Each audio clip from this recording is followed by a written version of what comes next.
తీసే అవకాశాలు ఉన్నాయి. ఈ అన్ని అంశాలు మనం చర్చిద్దాం. చర్చలో పాల్గొంటున్నారు రాజకీయ విశ్లేషకులు అందే సత్యం గారు కూడా లైవ్లో సిద్ధంగా ఉన్నారు. సత్యం గారు నమస్కారం అండి. అట్లాగే తెలంగాణ కాంగ్రెస్ ఆర్య వైశ్య కార్పొరేషన్ నుంచి సుజాత గారు కూడా ఉన్నారు. సుజాత గారు నమస్కారం. రైట్, సత్యం గారు సరే ఎట్లా చూడాలి ఈ అంశాన్ని? పూర్తిగా దేశవ్యాప్తంగా కూడా ఓట్ చోరీ అనేది కాంగ్రెస్ పార్టీ దీంట్లో ఓట్ చోరీ జరిగింది మొన్న జరిగిన సార్వత్రిక ఎన్నికల్లో అనే అంశాన్ని తీసుకొస్తా ఉంది. దానికి సంబంధించి రాహుల్ గాంధీ పీపీటీ ద్వారా మొన్న క్లియర్గా వివరించిన తర్వాత దీనికి సంబంధించి చాలా చర్చ జరుగుతూ ఉంది. ఓకే డిబేట్ లో. రైట్, సత్యం గారు ఏం చెప్తారు ఈ అంశానికి సంబంధించి? ఏం జరగబోతోంది? కాంగ్రెస్ అడిగిందా ఇప్పుడు, లేకపోతే రేపు బీజేపీ అడుగుతా, ఎల్లుండి ఇంకెవరైనా అడుగుతారా అనేది పక్కకు పెడితే, అలా అసలు ఎలక్షన్ కమిషన్ అనుమానించడానికి దాని నిర్మాణమే తప్పుడు నిర్మాణంలో ఇవాళ ఉన్నది. ఎలక్షన్ కమిషన్ గతంలో ఎలక్షన్ కమిషనర్ ముగ్గురు కమిషనర్స్ అపాయింట్ చేయడానికి రాష్ట్రపతి అపాయింట్ చేసినప్పటికీ సెలక్షన్ ప్రొసీజరు ప్రధాన న్యాయమూర్తి, ప్రధానమంత్రి, ప్రతిపక్ష నాయకుడు వీళ్ళు ముగ్గురు సభ్యులుగా ఉండేవాళ్ళు. అవును, 1 సంవత్సరాల క్రితం ప్రధాన న్యాయమూర్తిని తొలగించి ఒక కేంద్ర మంత్రి అని చెప్పేసి అభిచ్యుడి చేశారు. ఎప్పుడైతే ఈ ప్రొసీజర్ ఉందో సహజంగానే ప్రధానమంత్రి, కేంద్ర మంత్రి అధికార పార్టీ ఏ పార్టీ అధికారం ఉంటే ఆ పార్టీకి చెందినటువంటి వాళ్ళు ఉంటారు.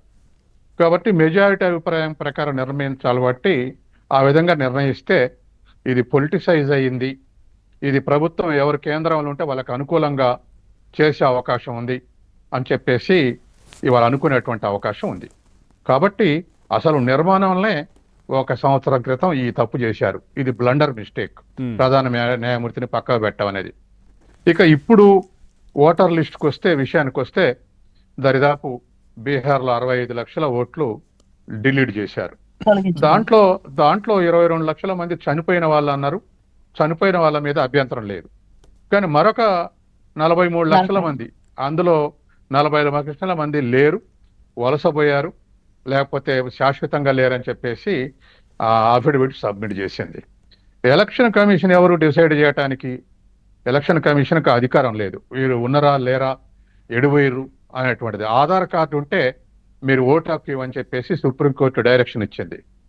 కానీ ఆధార్ కార్డు వాళ్ళ ఇష్టం, ప్రతి పౌరుడి ఇష్టం, ఎక్కడ ఉంచుకోవాలా ఏమిటి అనేటువంటిది వాళ్ళ ఇష్టం.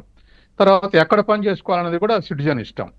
కాబట్టి బీహార్లో ఆధార్ కార్డు ఉంటే ఇవ్వాలి అనేటువంటిది సుప్రీంకోర్టు డైరెక్షన్ పాటించకుండా వాళ్ళు లేరు, వలసపోయారని చెప్పేసి ఓట్లు నిరాకరించారు. ఇవాళ అట్లా నిరాకరిస్తే మరి సహజంగానే బీహార్లో, ఒరిస్సాలో ఎకనామిక్ యాక్టివిటీ తక్కువ ఉండటంతో అందరూ కూడా ఇవాళ హైదరాబాదు, ఆంధ్రప్రదేశ్, తమిళనాడు ఇట్లా వలసలు ఎక్కువ వస్తుంటారు. వాళ్ళందరికీ కూడా ఇవాళ ఓట్లు లేకుండా పోయే ప్రమాదం ఉంది. వలసలు లేరు కాబట్టి అంటే ఇవాళ మరి అట్లా వలసలు పోయారని ఓట్లు తీసేస్తే మొన్న ఆంధ్రాలో ఎలక్షన్ జరిగినట్టు హైదరాబాద్ నుంచి 1000 బస్సులలో పోయారు. అవును, మరి 1000 బస్సులలో పోయి ఆంధ్రాలో ఓటేయటం కరెక్ట్ అయిద్దా? బీహార్ సూత్రం ప్రకారం తప్పు అయిద్దా?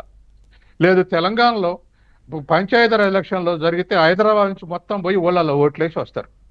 ఇది కరెక్టా తప్ప అన్నప్పుడు బీహార్ వలసలు పోతే తీసేసినాం అంటే ఇప్పుడు వీళ్ళు కూడా తప్పే అయింది.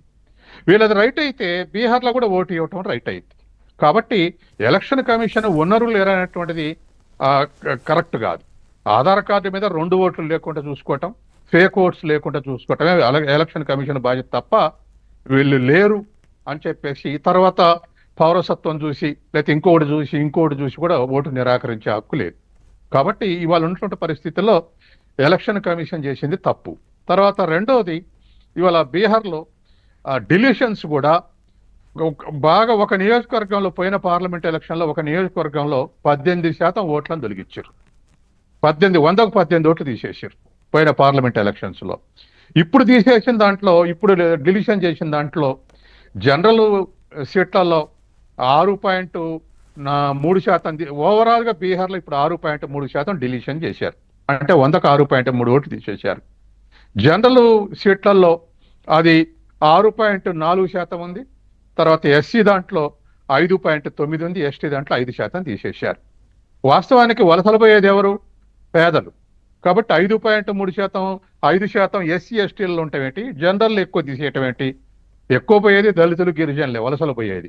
భూములు లేని వాళ్ళు, ఆస్తులు లేనటువంటి వాళ్ళు, పని లేనటువంటి వాళ్ళు కూలికి పోయేది. ఇది రివర్స్ ట్రెండ్ లో అవుపడుతుంది.